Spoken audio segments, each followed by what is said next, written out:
En los Salmos, recordamos, hermanos, y una de las verdades más penosas que pudiéramos nosotros recordar, y es el hecho de que muchos creyentes no se benefician como deberían de la palabra de Dios.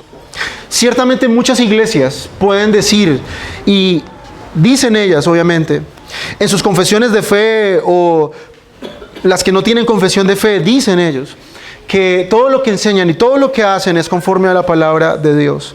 Pero lastimosamente vemos que muchos creyentes hoy, al día de hoy, no aprovechan la palabra de Dios y todos sus beneficios como debería ser. Y la razón es que muchos creyentes desconocen lo que la palabra de Dios realmente puede hacer en las vidas de ellos.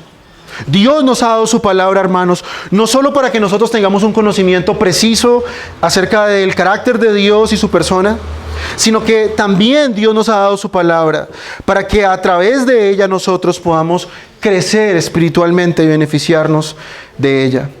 Muchos creyentes desconocen realmente el tesoro que poseen en sus manos y cuánto provecho la palabra de Dios es para sus almas.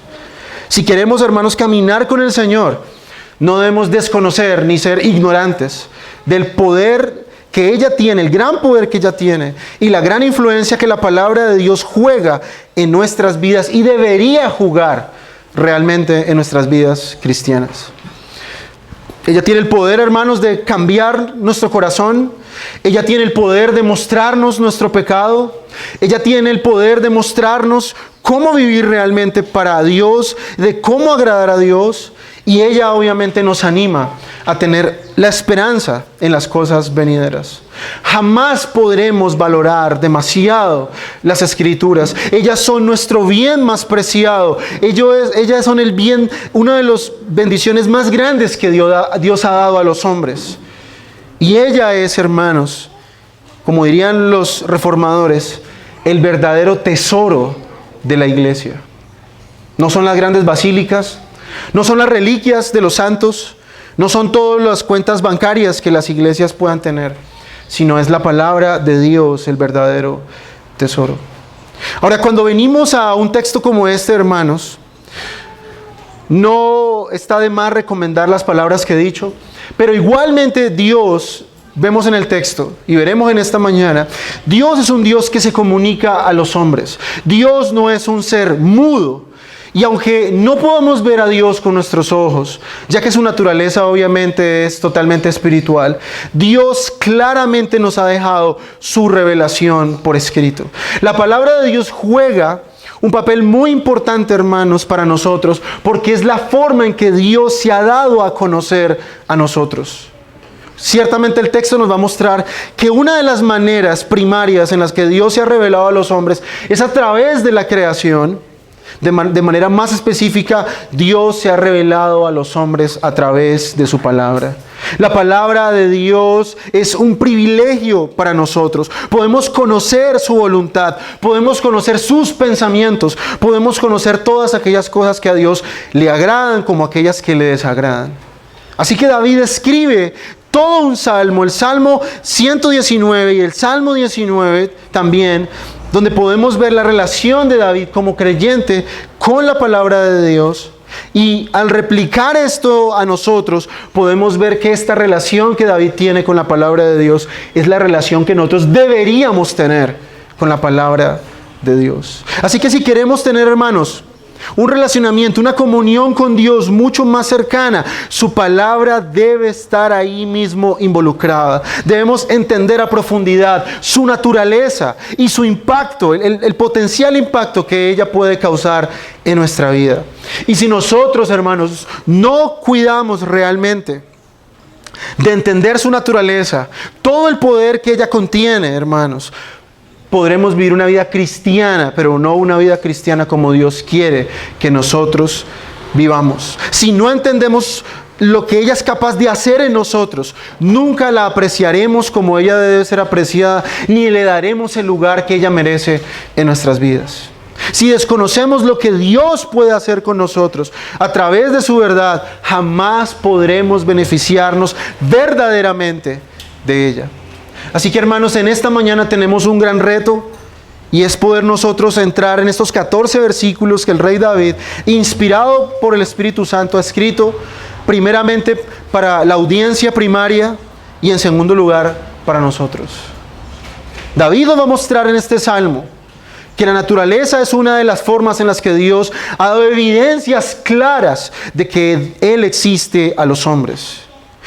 David luego nos va a mostrar en el texto que Dios ha dado una revelación aún más clara al hombre, una revelación por escrito, una revelación a través de palabras, a diferencia de la revelación general, que como dice el texto es sin palabras. Y finalmente David nos va a mostrar cuál es su relación con la palabra de Dios. David nos va a mostrar aquí, inspirado por el Espíritu, cómo Dios se ha querido revelar al hombre, primero desde la creación, luego de la escritura, y luego cómo esta revelación transforma al hombre. Así que esos van a ser nuestros tres puntos de esta mañana. Así que en primer lugar vamos a ver la naturaleza de la revelación general. Y dice nuestro texto: los cielos cuentan la gloria de Dios y el firmamento anuncia la obra de sus manos. Un día emite palabra a otro día y una noche a otra noche declara sabiduría. No hay lenguaje ni palabras, ni es oída su voz. Por toda la tierra salió su voz y hasta el extremo del mundo sus palabras. En ellos puso tabernáculo para el sol y como esposo que sale de su tálamo. Se alegra cual gigante para correr el camino. De un extremo de los cielos es su salida y su curso hasta el término de ellos. Y nada hay que se esconda de su calor. En primer lugar, hermanos, podemos ver de los versículos 1 al 6 cómo David comienza mostrándonos lo más básico de la revelación de Dios. Según las Escrituras, la creación es el medio primario en el cual Dios ha dado evidencia de su propia existencia. La creación misma nos habla, aunque como el texto lo muestra, dice David que no usa palabras ni voz. Dios tiene sus propios mensajeros, hermanos, y estos mensajeros, en primer lugar, no son humanos. La creación tiene un propósito claro. El libro de Génesis nos muestra cómo Dios en el transcurso de 6 días crea todo lo que existe. Y David nos muestra ahora, complementando las ideas de Génesis, que Dios crea todas estas cosas con un propósito claro. Y es mostrar y evidenciar su gloria. No solo la creación fue hecha para el beneficio y el cuidado del hombre, para su deleite, sino que principalmente la creación fue hecha por Dios para dar testimonio de ella a los hombres. Y esta, mis hermanos, es una verdad absoluta que se aplica en todo lugar del mundo. No hay ser humano que pueda escapar de la creación. Dios no creó al mundo, como dicen algunas personas, y luego nos dejó solos sin saber quién creó todo lo que existe. No nos dejó para que inventemos cosas, conceptos acerca de lo que es Dios. La creación, hermanos, nos apunta a un ser glorioso que hizo todas las cosas. La creación le predica a los hombres 24 horas al día, 7 días a la semana, 365 días al año. ¿Y qué es lo que la creación principalmente le grita al hombre? Hay un Dios creador. Solo un hombre necio, solo un hombre con un serio problema en su corazón negaría que un ser superior creó todo lo que existe. Solo un hombre necio, solo un hombre con un corazón supremamente endurecido, con una mente reprobada, pudiera decir que nosotros nos creamos solos o venimos simplemente del mono, como algunos plantean. Solamente una mente reprobada, una mente caída, puede negar toda la evidencia que Dios da acerca de sí mismo en la creación. Toda la creación nos muestra, por su perfección, por la forma en que está hecha, que tiene que haber un creador. Un ser superior que en primer lugar tiene una inteligencia mayor que la nuestra para crear todas las cosas en el orden que lo ha creado. En segundo lugar, un poder extraordinario, porque hay cosas, hermanos, que el hombre no ha podido igualar. Por más que el hombre tiene inteligencia y tiene cierto poder, no puede igualar el poder extraordinario de Dios. Y al mismo tiempo, la creación nos dice que este ser es un ser glorioso. Ahora, ¿qué tan elocuente es la naturaleza acerca de la revelación de Dios? Mis hermanos y amigos, es supremamente elocuente. Todos los hombres en todas las épocas han tenido la oportunidad de saber, al menos por la creación, que hay un Dios. La creación nos dice todo el tiempo que este ser ha hecho todas las cosas en el orden que están hechas y todo lo que hay existe por Él. Ahora, ¿qué nos dice el texto acerca de Dios en la creación? Básicamente 3 cosas. En primer lugar, dice el texto, los cielos cuentan la gloria de Dios. En primer lugar, los cielos, y aquí cuando David se refiere a cielos, probablemente David está en un momento, eso es lo que yo encontraba y nunca me había dado cuenta en este texto, David probablemente usaba las mañanas y las noches para meditar la palabra de Dios. Y David al mirar los cielos, probablemente en la madrugada, o mirarlo probablemente en la noche, él llegó a esta conclusión: los cielos cuentan la gloria de Dios. Los cielos, el firmamento, dice el texto, nos muestra cuán glorioso es este Creador. Ahora, cuando nosotros vemos, y si pudiéramos definir qué es la gloria de Dios, varios teólogos definen la gloria de Dios como la suma completa de todos sus atributos. Es la expresión perfecta de lo que Él es en sus excelencias. Es la suma directa de la naturaleza divina. Es algo que inclusive en palabras no podemos explicar, hermanos. Dios es tan glorioso en lo que Él es en su esencia, en su mismo ser, que no hay palabras que puedan expresar completamente la gloria de Dios. Así que la creación en este pasaje nos muestra que los cielos demuestran esa gloria. Los días soleados, las noches estrelladas, la luna, las estrellas, los atardeceres que uno ve en las redes sociales hermosos, todas esas cosas nos hablan constantemente que este ser glorioso está mucho, mucho más allá de nuestra imaginación, y este ser creó todo lo que existe. Solo un ser como Dios pudo haber creado con tanta perfección lo que existe, con tanta belleza.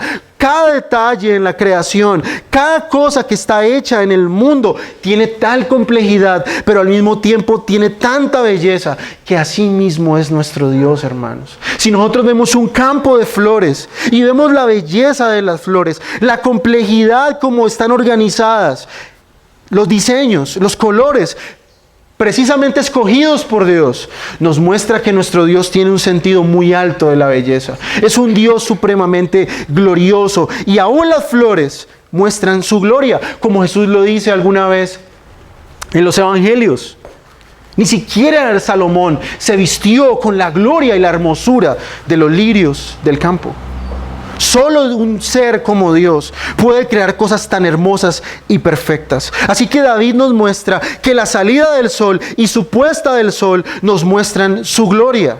Y como dije anteriormente, probablemente eran 2 momentos en el día a día de David donde él tomaba un espacio de todas sus ocupaciones como rey para meditar en la grandeza de Dios y su gloria. Quizás pensaba cuán glorioso es Jehová al haber creado todo con tanta exuberancia y con tanta belleza. Si los cielos en su belleza muestran su gloria, hermanos, cuán hermoso y glorioso es mucho más su Hacedor. Así que mucha gente dice, bueno, ¿y dónde está Dios? Algunos insolentes dicen, si Dios existe, que venga y se aparezca delante de mí. Dicen los insolentes, necios. Pero la palabra de Dios nos muestra que todo lo que existe, los árboles, la lluvia, el sol, son una muestra real de su existencia. No hay manera lógica de poder explicar las cosas a menos que sea a través de un ser creador. No hay manera de poder explicar tanta complejidad, tantas cosas del mundo, si no es por medio de un ser glorioso que ha creado el mundo para su gloria. En segundo lugar, el texto nos dice, y el firmamento anuncia la obra de sus manos. ¿Qué más nos grita la creación, mis hermanos? La palabra de Dios nos dice que los cielos y toda la creación nos muestra que fuimos creados Toda la evidencia científica, toda la evidencia de la creación nos muestra que este Dios no solo es glorioso, sino que nos hizo con sus propias manos. Todo lo que existe nos muestra lo glorioso de Dios, pero al mismo tiempo nos muestra que este Dios es un Dios creador. La complejidad del mundo, de la biología, de todos los sistemas del cuerpo humano, la mente misma humana nos muestra que fuimos hechos por alguien superior, por alguien que tiene una inteligencia mucho mayor y superior que el hombre. Hermanos, pensemos en lo siguiente. Una mano o un ojo que son tan complejos que el hombre con todos sus esfuerzos trata de imitar, no ha podido en todo lo que ha hecho ni siquiera igualar el movimiento natural de una mano. Ni la cámara más avanzada con la mayor cantidad de megapíxeles puede igualar a la perfección y a la precisión con que el ojo humano mira. El hombre con todos sus esfuerzos trata de igualar la capacidad de Dios. Pero hermanos, para Dios eso es algo que Él hace sin esfuerzo. Cuando Dios creó el mundo, Él hablaba y era hecho.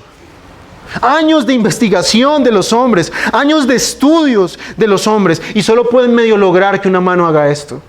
Y Dios en un instante dice, sea hecho, y se hace.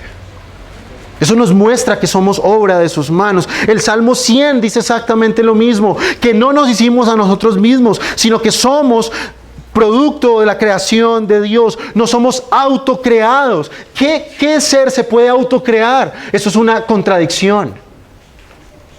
Toda la evidencia nos muestra que somos hechos por alguien, un ser inteligente superior a nosotros, muy superior. Y la Biblia nos dice que es Dios.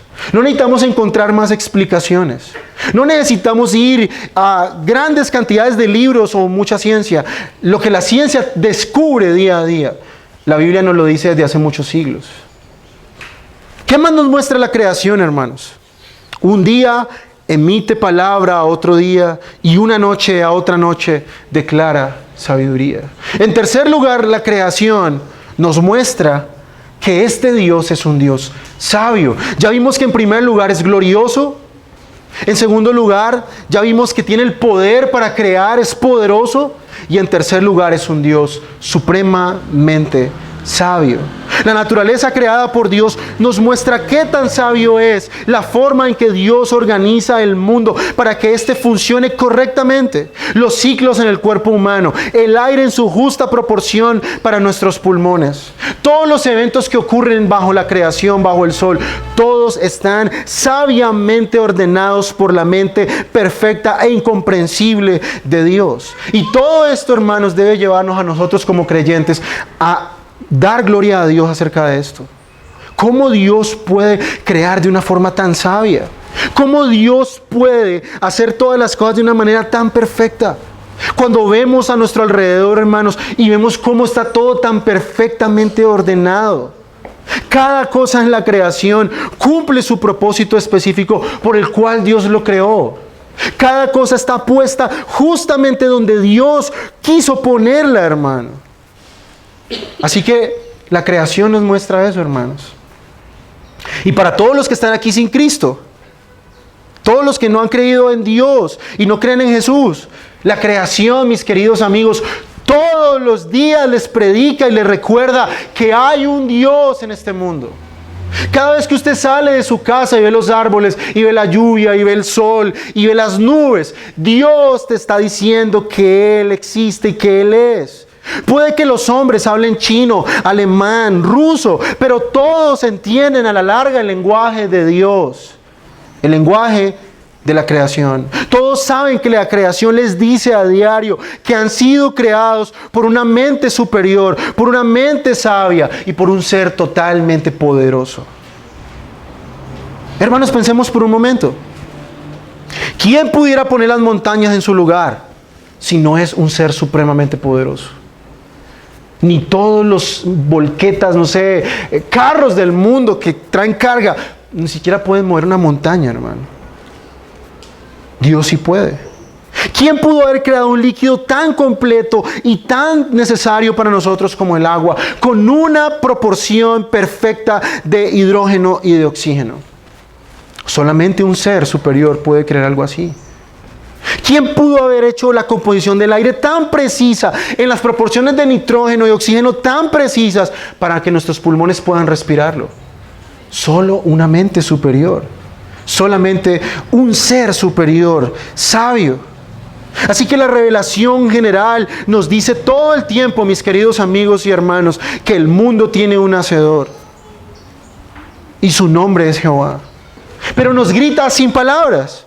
Dice, no hay lenguaje ni palabras, ni es oída su voz. Por toda la tierra salió su voz y hasta el extremo del mundo sus palabras. Y esto refuerza aún la idea que dije. Todos los hombres pueden evidenciar estas cosas.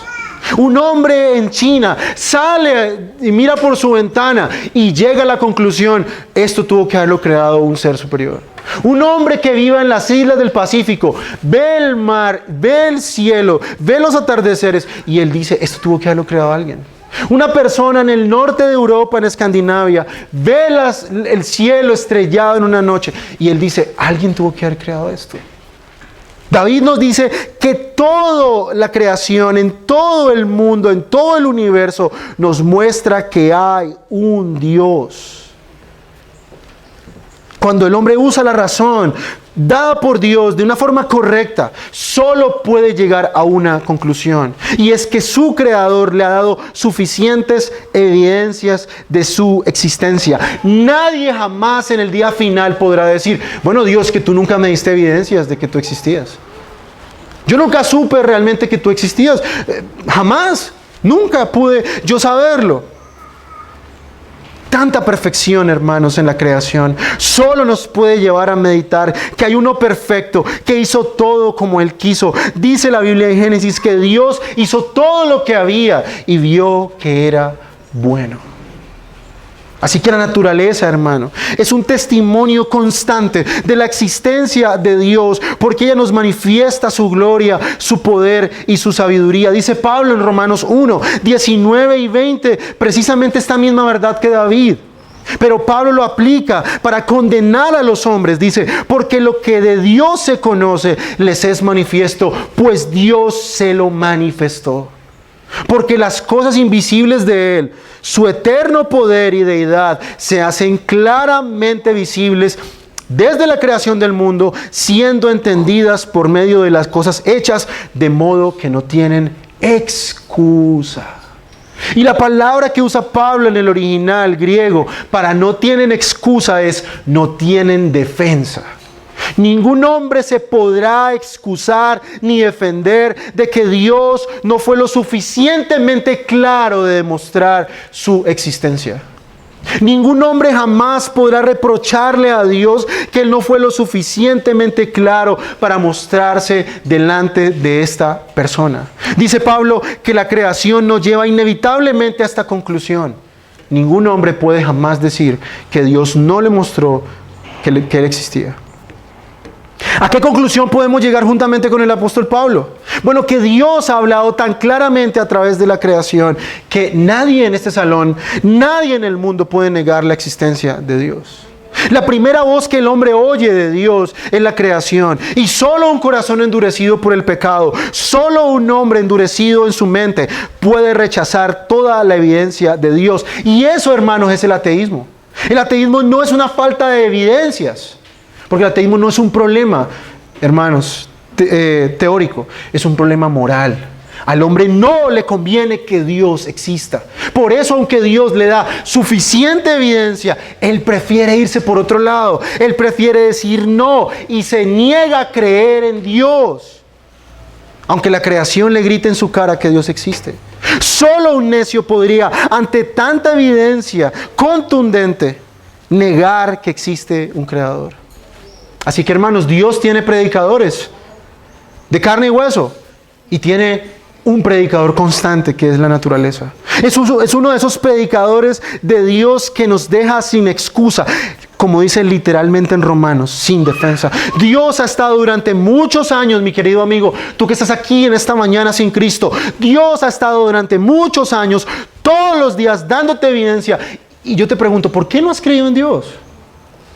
Si la evidencia es suficiente, si la evidencia es contundente, ¿por qué no crees en Dios? No hay excusa para decir que no hay Dios.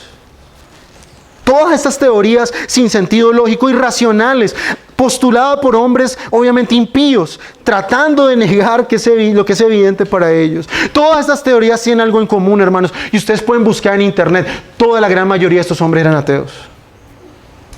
Hombres que no tienen un argumento lógico, racional. Son hombres que en su corazón aborrecían a Dios. Y eso es lo que hace, hermano, el hombre sin Dios. Ahora, finalmente David usa una ilustración del sol. Y uno se pregunta, bueno, ¿y qué tiene que ver esto que dice David con el resto del texto? Dice, en ellos puso tabernáculo para el sol, y como esposo que sale de su tálamo, se alegra cual gigante para recorrer el camino. De un extremo de los cielos es su salida, y su curso hasta el término de ellos, y nada hay que se esconda de su calor. David está diciendo, esta revelación es tan evidente, es tan universal, como el sol que sale del oriente y se oculta del occidente. O si es al revés, me corrigen, hermanos. Es tan evidente. ¿Qué hombre en el mundo no ha sentido jamás el calor del sol? ¿Qué hombre jamás en el mundo, aunque sea ciego, no ha sentido los rayos del sol en su piel? Todos los seres humanos. Y David está usando el sol como una ilustración de que esta verdad es evidente para todos los hombres. Todos ellos están sin excusa. Todos ustedes que están aquí no han creído en el Señor. A pesar de las evidencias, estás sin excusa, mi querido amigo. Dios te ha dado suficiente evidencia. Sin importar dónde vivas. No importa si vives en el norte, en el polo norte. No importa si vives en el polo sur. No importa si vives en lo último del océano. Allá llega el sol. Y hasta allá llega esta revelación general, mi amigo. En segundo lugar, después de David mostrarnos esta revelación general y el propósito de ella, el carácter de Dios mostrado a través de esto, David nos va a hablar ahora de la revelación especial. David nos muestra este primer aspecto de la revelación que deja al hombre sin excusa. Pero ahora David, de los versículos 7 al 10, nos va a mostrar que esta revelación solamente es primaria. Dios tiene una revelación aún más específica. Y Dios da esta evidencia general a los hombres en la creación para que nadie, como ya dije, tenga excusa ni se pueda justificar delante de Dios.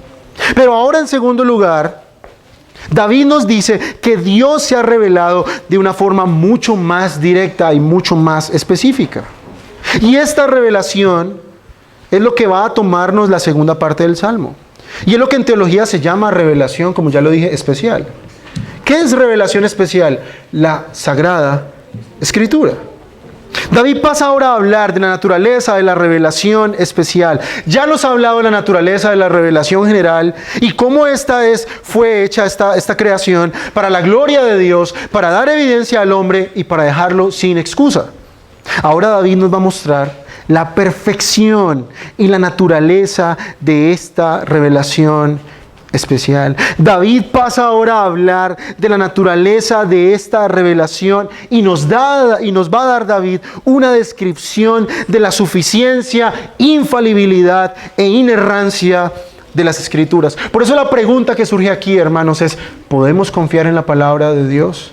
La respuesta del salmista es completamente sí. ¿Por qué? Porque como veremos aquí, gran parte de ellas son para nuestro beneficio. Porque ella es la revelación especial de Dios. Y hoy escúcheme esto, principalmente para los creyentes. Ella cumple el propósito por el cual fue escrita: revelarnos a Dios para nuestro beneficio y para su gloria. Ahora, cabe señalar aquí algo antes de entrar al texto. Miren ustedes cuántas veces la palabra Jehová se repite en esta sección. Ahora, ¿por qué se repite tantas veces la palabra Jehová? Bueno, porque David, si ustedes notaron en la parte de arriba, en los primeros 6 versículos, David simplemente habla de Dios. Pero aquí va a hablar de Jehová. ¿Y por qué obviamente David habla de esta manera? Bueno, porque David quiere mostrarnos que para el resto del mundo Dios es Dios, pero para los creyentes este nombre que David usa es el nombre de pacto de Dios, pactual. Y David nos está recordando aquí que Dios es nuestro Dios, el Dios de pacto. Es el nombre con el que Dios se dio a conocer a los creyentes en el Antiguo Testamento. El creyente llama a Dios por su nombre, que obviamente en esa traducción es Jehová, y hace referencia a su nombre pactual. David está diciendo que es el nombre de Dios, de nuestro Dios, de mi Dios. Los hombres no pueden decir, sin Cristo, no pueden decir que Dios es su Dios, es simplemente Él es Dios. Pero los creyentes decimos, Él es nuestro Dios, Él es Jehová. Él ha hecho un pacto con nosotros, un pacto eterno en Cristo. Así que David nos quiere mostrar la relación especial que existe entre el creyente con Dios y su palabra. Ahora, David aquí, inspirado por el Espíritu Santo, nos va a mostrar la perfección de la ley de Dios. Si la revelación general tiene el propósito de dejarnos sin excusa, que su existencia es tan cierta para nosotros, la revelación especial, es decir, la palabra de Dios, tiene el papel o tiene la labor de transformarnos, consolarnos y amonestarnos en nuestra vida cristiana. Tiene la tarea de mostrarnos principalmente nuestra necesidad de Dios. La revelación general nos muestra quién es Dios. La revelación especial nos va a mostrar quién es el hombre sin Dios y cuánto el hombre necesita a Dios. Nos muestra nuestra realidad, como lo cantamos en el himno.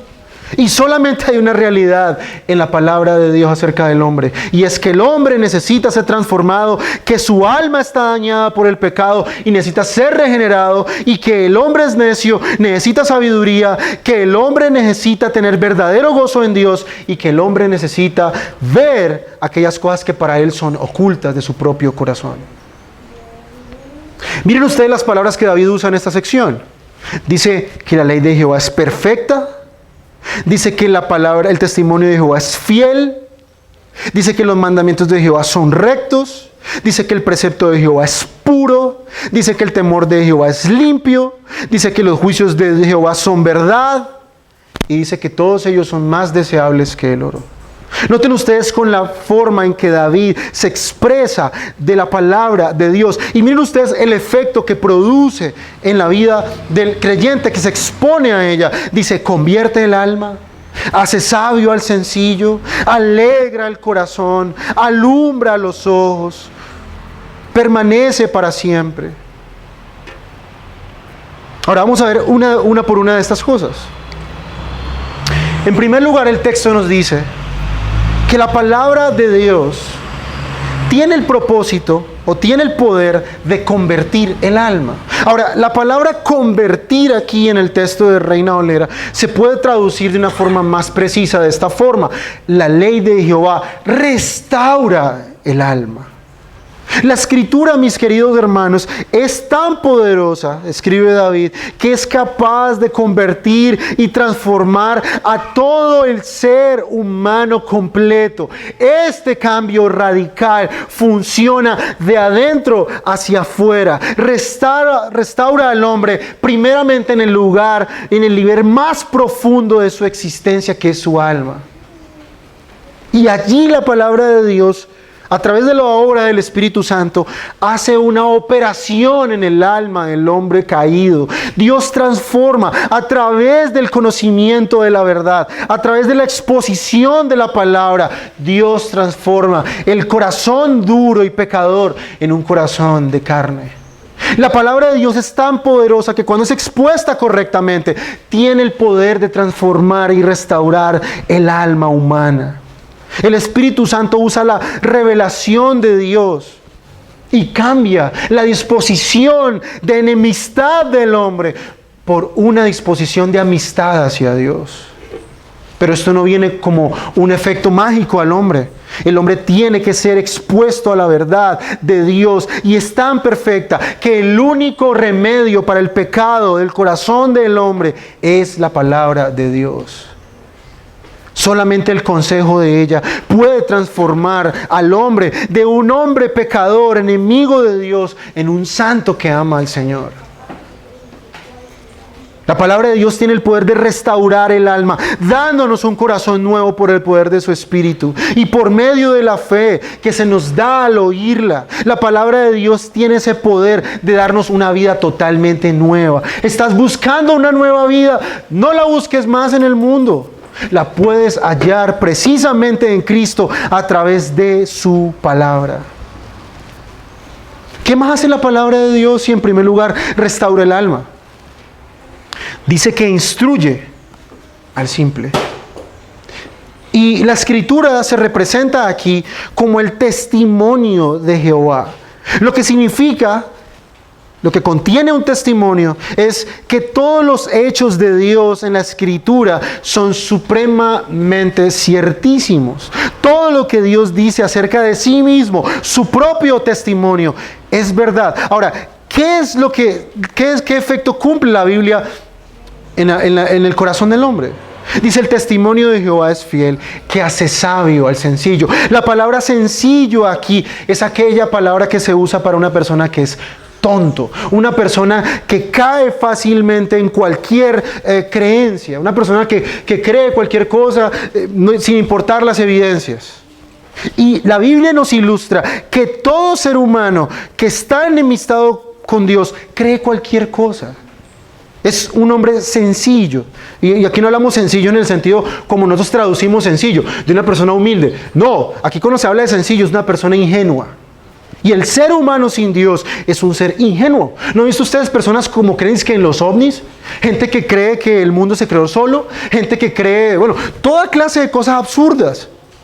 Pero el testimonio de Dios, lo que Él ha dicho de sí mismo, es tan seguro, es tan confiable, es tan cierto, es tan inquebrantable, es tan inamovible y tiene el poder de hacernos sabios. Es decir, la palabra de Dios, el testimonio de Dios, proporciona una visión dada por Dios a aquellos cuya comprensión y juicio aún no han madurado. Dice David en Salmo 119, 98 al 100. Tus mandamientos me hacen más sabio que mis enemigos, porque siempre son míos. Tengo más perspicacia que todos mis maestros, porque tus testimonios son mi meditación. Entiendo más que los ancianos, porque he observado tus preceptos. David dice que es un hombre que a través de la palabra de Dios, él ha sido un hombre mucho más sabio. Él ha aprendido muchas cosas del mundo, muchas cosas acerca de la vida de los hombres. ¿Y dónde ha obtenido David este conocimiento? Únicamente a través de la palabra de Dios. La verdadera sabiduría se encuentra en la palabra de Dios. Y como lo dice las mismas escrituras, el temor a Dios es el principio de la sabiduría. Así que la Biblia nos enseña a temer a Dios. La Biblia nos da un testimonio claro de quién es Él. Y la respuesta que los hombres deben tener a esto es temor a Dios. En tercer lugar, el precepto de Jehová los mandamientos de Jehová son rectos, que alegran el corazón. Y aquí la palabra es correcto, es decir, la palabra de Dios nos enseña el camino correcto y adecuado. Los mandamientos de Jehová son rectos, son derechos. Y cuando una persona camina recto, cuando una persona con un creyente ha sido ya restaurado por la palabra de Dios, cuando el hombre ahora es sabio según la palabra de Dios, este hombre va a querer caminar de una forma recta. ¿Y cuál es la respuesta o lo que produce el caminar rectamente? Alegría en el corazón.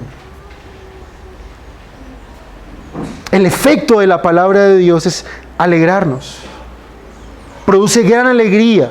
La verdad bíblica es tan suficiente que incluso alegra el corazón temeroso o el corazón deprimido. La palabra de Dios da verdadera felicidad y satisfacción duradera que solo Dios puede dar. Después, y me gusta mucho como Spurgeon toma, por ejemplo, esta parte.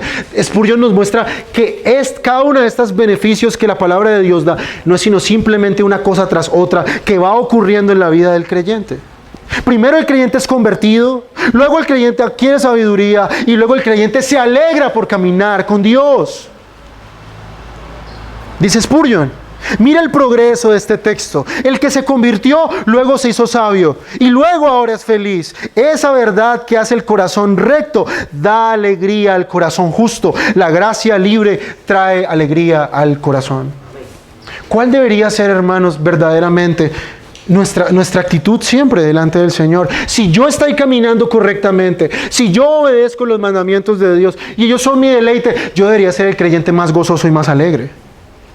Eso debería traerme alegría al corazón. El saber que tengo comunión con Dios y que Dios me está guiando por un camino recto y que hago lo que a Él le agrada. Eso debería traernos alegría. Eso debería alegrarnos. Cuarto, dice el texto que la Biblia, la palabra de Dios, ilumina nuestros ojos. Dice que estos mandamientos del Señor son puros. Lo que significa en el hebreo original es que estos mandamientos son esclarecedores. Hacen que las cosas oscuras de la vida salgan a la luz. Enfocan realidades eternas. Las Escrituras dan luz en aquellas cosas que están en oscuridad acerca de los caminos de Dios. En medio de las aflicciones, la Biblia nos da luz acerca de lo que Dios quiere hacer con nosotros. En otro tiempo nosotros probablemente nos quejábamos, pero ¿por qué pasa esto, Señor? No entiendo. Y ahora que conozco la palabra de Dios, puedo decir en medio de las aflicciones, ahora sé para qué tú haces lo que haces, Señor. Y te doy gloria, Señor, y me alegra realmente que estés obrando en mí. Esta clase de luz solamente puede venir cuando el creyente se expone a la palabra de Dios y ésta comienza a alumbrar sus ojos.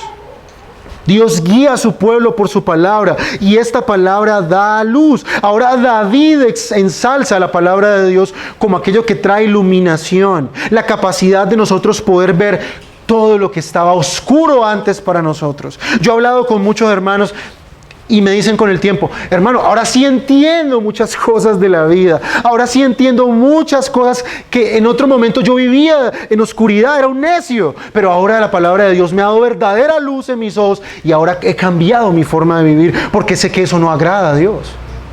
Así que la palabra de Dios también, según David, alumbra nuestros ojos. Luego dice David, la segunda parte luego dice, el temor de Jehová, versículo 9, es limpio, que permanece para siempre. Y la palabra limpio aquí significa que la palabra de Dios no tiene ninguna impureza, no tiene ningún defecto. Cada faceta de la Escritura es perdurable para siempre. Lo que significa es que la palabra de Dios es permanente y es eterna. Jesús dice que los cielos pasarán, mas sus palabras no pasarán.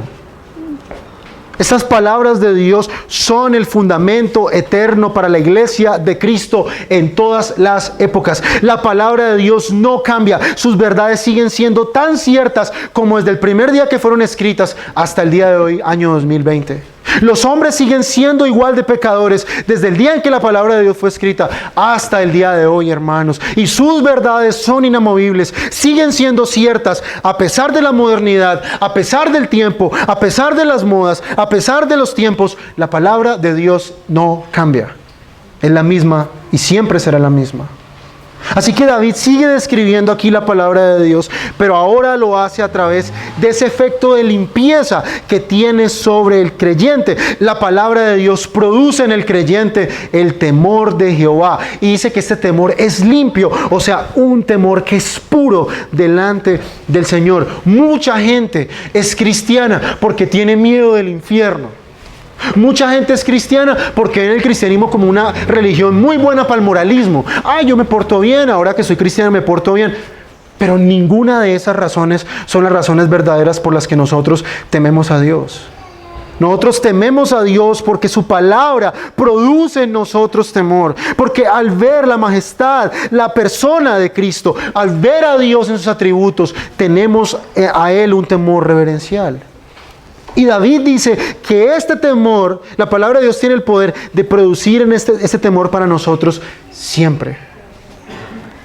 Si nosotros permanecemos en la palabra de Dios, hermanos, el temor de Dios va a permanecer siempre en nosotros. El día que un creyente se aparta de la palabra de Dios, su temor de Dios comienza a disminuir y comienza poco a poco a irse para atrás. ¿Cómo podemos preservar nuestro temor a Dios? Permaneciendo en su palabra, y éstas permanecerán en nosotros. Dice David: los juicios de Jehová son verdad, todos justos. Las palabras en su conjunto contienen la revelación de la justicia de Dios para el hombre y producen en el hombre justicia. Dice David en el Salmo 119, 142, tu justicia es eterna y tu ley es la verdad. Las escrituras, hermano, es correcta. Habla de lo que es correcto y produce en la vida del creyente lo que es correcto. No hay una sola parte de la palabra de Dios que carezca de verdad y de justicia. Ella es cierta en todas sus palabras. Toda ella es verdad. Así que, hermanos, David nos está mostrando aquí la suficiencia de la palabra, la inerrancia de la palabra, la infalibilidad de las Escrituras. Nos muestra que es suficiente para todo lo que necesitamos en nuestra vida cristiana. Hermanos, nosotros venimos de un contexto donde se nos enseña que necesitamos caernos al piso para completar nuestra santificación, que tenemos que hacer un pacto, que supuestamente para que Dios nos bendiga, que tenemos que ir a un encuentro para que el Señor de verdad nos toque. Hermano, todo eso es basura. Lo que necesitamos realmente es la palabra de Dios, hermanos, y su suficiencia. Por eso la palabra suficiencia ya es suficiente para nosotros. Un creyente y la palabra de Dios, ellos dos son suficientes para conocer al Señor. Ella y solamente ella es suficiente. Y solamente ella tiene el poder de conformarnos a la imagen de Cristo y hacernos crecer en la piedad. El apóstol Pedro dice exactamente lo mismo. Pedro dice que todo lo que necesitamos para nuestra vida cristiana, todo lo que necesitamos para la piedad, nos ha sido dada por el Señor. Y eso es, hermano, la palabra de Dios. Así que, hermano, viendo este panorama, este poder de la palabra, solo eso espero que los creyentes podamos tomar la palabra de Dios más en serio. Podamos tomar la palabra de Dios en nuestra mente, memorizarla en nuestro corazón, querer estudiarla más a profundidad, querer nosotros escudriñarla, no con el mero deseo de tener conocimiento teológico, sino porque en ellas encontramos, como dice la palabra, vida eterna. Y miren lo que dice David: son muy deseables.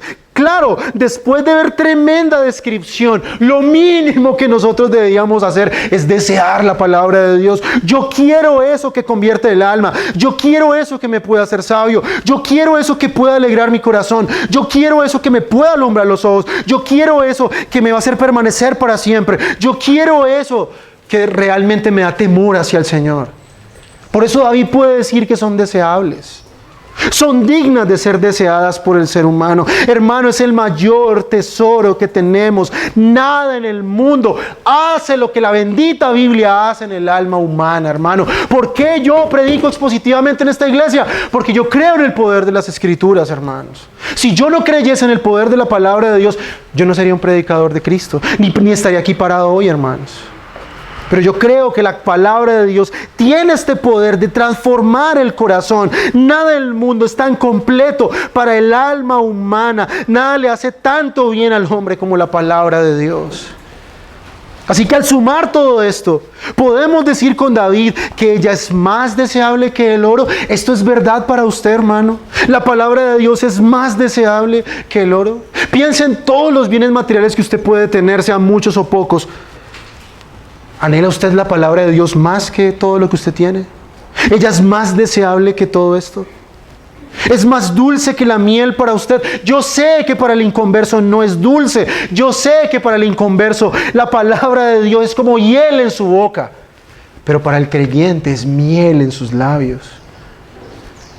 Yo creo que muchos de nosotros no podemos decir esto, hermanos, porque no la apreciamos lo suficiente. Aún desconocemos todos los beneficios que ella nos trae como creyentes. Si de verdad entendiéramos toda la bendición que Dios tiene para nosotros por medio de la palabra, ¿cuánto nosotros escudriñaríamos la palabra? ¿Cuánto beneficio encontraríamos en sus páginas? ¿Cuánto tiempo dedicaríamos en su estudio y meditación? ¿Cuánto pudiéramos nosotros decir como David? Ella es más dulce que la miel y más deseable que el oro. Ahora, por último, hermanos, Miremos cómo David aplica la palabra de Dios a su propia vida. David es un ejemplo de, al ver esta perfección de la palabra de Dios, vamos a ver cómo David nos da un ejemplo propio de cómo él se aplica la palabra, cómo debemos aplicar la palabra de Dios.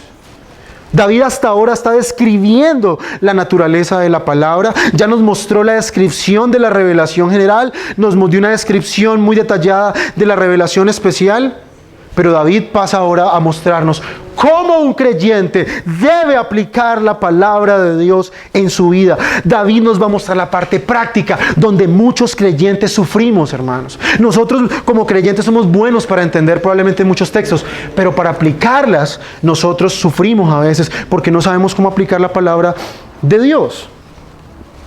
Ahora, en esta sección, David va a hacer precisamente esto. Dice el versículo 11. Miren ustedes cómo David se ve a sí mismo.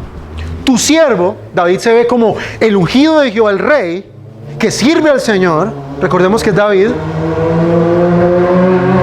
Cuando hablamos del ungido de Jehová en el Antiguo Testamento, estamos hablando del rey. Y David dice de sí mismo, tu siervo, es decir, yo te sirvo, Señor, yo me someto a tu palabra. Tu siervo es además amonestado con ellos. En guardarlos hay grande galardón. En primer lugar, David aplica la palabra en su propia vida en un sentido de amonestación. Ahora, lo primero que David reconoce en su vida es que él necesita ser amonestado. Y esta palabra en el original hebreo se puede traducir como advertencia, como poner a una persona en sobreaviso. De hecho, esta palabra se usa en Ezequiel 33:7, cuando Dios advierte al impío acerca de su pecado. En el libro de Proverbios vemos a Salomón amonestando a su hijo, por ejemplo. Y cuando leemos Proverbios, ¿en qué consiste esta amonestación? Más que un regaño, digámoslo de esa manera, Salomón lo que está haciendo es advirtiendo, poniendo en sobreaviso a su hijo acerca de los peligros del pecado. O sea, él no está corrigiendo a su hijo, él lo que está haciendo es advirtiéndole. Y cuando ustedes leen los proverbios, y aquí lo hicimos los jueves, cuando estudiamos proverbios en el panorama del Antiguo Testamento, pudimos ver cómo el autor habla. Hijo mío, ten cuidado acerca de la mujer extraña. Hijo mío, ten cuidado acerca de las riquezas. Hijo mío, ten cuidado acerca del corazón. Hijo, no te juntes con los malos. ¿Qué está haciendo Salomón? Advirtiendo, poniendo en sobreaviso a su propio hijo. ¿Y qué más le dice? Busca la sabiduría. Así que, hermano, David está plenamente interesado en ser amonestado por Dios. David ve la necesidad de ser amonestado. Ahora, hermanos, yo les pregunto a ustedes, ¿cuántos de los que estamos aquí nos gusta la amonestación? Yo creo que nadie. Cuando alguien nos amonesta acerca de algo, cuando alguien nos dice acerca de algo, muy probablemente nosotros nos resistimos. Pero David dice aquí, al ver los beneficios que él obtiene de la palabra de Dios, dice, Señor, yo quiero ser amonestado con eso. Ahora, ¿por qué? Miren lo que dice en la segunda parte del verso. En guardarlos hay grande galardón. David entiende que si él acepta esta amonestación, miren ustedes, en el hebreo la palabra grande galardón se puede traducir como buenos resultados. Bueno, en el original dice resultados, pero por el contexto es resultados. Es decir, la amonestación en la vida del creyente siempre le van a dar buenos resultados. Si alguien me advierte acerca de un peligro, y si yo hago caso a la advertencia, pues obviamente voy a tener un beneficio para mí. Entonces David, como un creyente, como el siervo de Dios, él dice que la amonestación le trae grandes beneficios a su vida. David reconoce que el escuchar la amonestación de la palabra de Dios trae para él buenos resultados en su vida. Hermanos, podemos prevenir muchos tropiezos, podemos prevenir muchos pecados, tanto en nuestra propia vida como en la vida de nuestra esposa, de nuestro esposo. Podemos evitar muchos tropiezos en la vida de nuestros hijos si nosotros hacemos precisamente esto que la palabra de Dios dice: poner en sobreaviso a los que están bajo nuestro cuidado. Ese es nuestro deber, hermanos. Amonestación no tiene que ver necesariamente siempre con una actitud mala, porque amonestar siempre suena como algo feo. Hermano, lo voy a amonestar. Ay, no, ya. Ay, bueno, vamos a ver qué me va a decir. Hermano, la amonestación tiene que ver con poner en sobreaviso. Es decir, esa persona tiene el deseo que el otro no vaya a tropezar en un peligro, no vaya a caer en un pecado. Pero eso es antes de. Así que David reconoce precisamente, y en primer lugar él sabe que toda la amonestación de Dios es para su beneficio. Es como el padre, recuerdo cuando era un niño, y mi mamá me pegaba y decía, es para tu beneficio.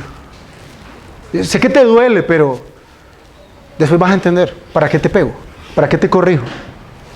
Y ya adultos decimos, si mamá no me hubiese pegado, si mi papá no me hubiese pegado, no sería lo que soy. Ahora, ¿cuánto les molesta una amonestación? Lo repito. Obviamente, nosotros somos renuentes a las amonestaciones. Muchas veces los creyentes, los cristianos, parecen estar molestos cuando se les advierte sobre algunos pecados que la palabra de Dios les advierte de antemano. Pero ¿por qué a veces se molestan? ¿Saben por qué, hermano? Porque a veces olvidamos el verdadero significado de la palabra y lo importante que es alejarnos del pecado y la gran recompensa que hay y los grandes beneficios que hay cuando nosotros atendemos a lo que la palabra de Dios nos dice a tiempo. No después de, sino antes de. Dice después David, ¿quién podrá entender sus propios errores? Líbrame de los que me son ocultos. Y aquí la traducción en Reina Valera no hace tanta justicia como la traducción en el original. Porque aquí cuando leemos esta porción podemos pensar que son pecados probablemente, o errores, como dice aquí esta traducción, que nosotros no podemos ver. Y yo lo entendí así. Pero en el original da la idea aquí que son pecados, obviamente, que David pudiera cometer en ignorancia. David, noten ustedes el sentido de integridad que David quiere. David quiere ser librado aún de los pecados involuntarios o por ignorancia. Muchas veces, hermanos, nosotros, por no conocer la palabra de Dios con más profundidad, pecamos en cosas que nosotros no sabemos que son pecado. Simplemente hacemos algunas cosas y no sabíamos que eso obviamente era malo. No tenemos esa capacidad y obviamente, vuelvo y lo repito, porque no estudiamos a veces la Biblia con profundidad y pecamos en muchas cosas. Y créanme, hermanos, todos pecamos de esa manera. No hay una sola persona aquí en este salón que pueda saber toda la Biblia a profundidad, ninguno. Y a veces pecamos por ignorancia. De hecho, Levítico 4, 27 y 28 nos habla de estos pecados de ignorancia. Mire lo que dice Levítico 4, 27 y 28. Si alguna persona del pueblo pecare por yerro, es decir, por ignorancia, haciendo algo contra alguno de los mandamientos de Jehová, en cosas que no se han de hacer, y delinquiere, luego que conociere su pecado que cometió, traerá por su ofrenda una cabra sin defecto por su pecado que cometió. Y aunque David entiende que hay pecados que hacemos por ignorancia, porque no tenemos ese conocimiento, aún David desea ser limpio de esos pecados. Noten ustedes cómo David tiene ese sentido de la santidad y su propia integridad personal. David no quiere pecar tampoco por ignorancia. David sabe que él no conoce toda la ley a profundidad. Y David no quiere pecar de una forma inadvertida. Él aún así quiere ser limpio. La palabra librado en el original da la idea de ser declarado inocente de estos pecados por ignorancia. Pero, hermanos, acá hay un pero. Nosotros no podemos usar esto entonces para pecar entonces. Yo no sabía. Si aún dice la Escritura, sabemos hacer lo que es bueno y no lo hacemos, estamos pecando. Ciertamente hay áreas en la vida cristiana que nosotros probablemente no tenemos todavía un conocimiento muy claro. Pero eso no es excusa para nosotros pecar. Así que David anhela con todo su corazón ni siquiera pecar por ignorancia. David quiere conocer las Escrituras más y más para no pecar de una forma inadvertida. ¿Qué más pide David aquí? ¿Qué aplica? David acaba de hablar de los pecados involuntarios, digámoslo de esa manera. Ahora David va a hablar de los pecados voluntarios. Mira lo que dice.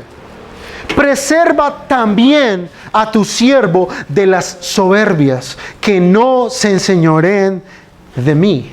Ahora David pasa a hablar de aquellos pecados que sí son intencionales, aquellos pecados que sí son premeditados. David pide ser preservado de las soberbias, del poder del corazón humano, de ese pecado remanente que todavía está en el corazón de los creyentes. Vemos a un creyente aquí, a David, pidiéndole a Dios que le ayude con su pecado. David aún lucha con el pecado, hermano, como nosotros. Miren lo que David pide: que las soberbias no se enseñoreen de él.